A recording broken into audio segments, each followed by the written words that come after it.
Welcome to JH. Users generally love the quick minty burst of freshness this spray provides, mostly because it doesn't feel like you're gargling battery acid. It's significantly gentler than typical alcohol-based sprays, skipping the harsh burn and dryness that usually leaves your mouth feeling like a desert. Because apparently, we've finally realized that pain isn't a necessary side effect of clean breath. The probiotic angle is also a big selling point, claiming to balance your mouth's bacteria rather than just layering a scent over your morning coffee. It's basically a tiny, invisible peace treaty for your tongue. On the downside, the freshness tends to vanish faster than a paycheck, meaning you'll be reapplying this more often than a nervous teenager on a first date.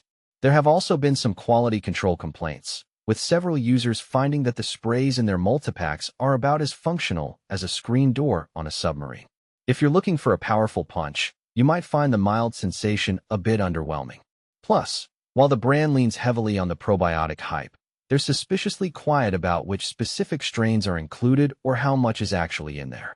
I suppose we're just meant to trust the science and hope our mouths figure it out.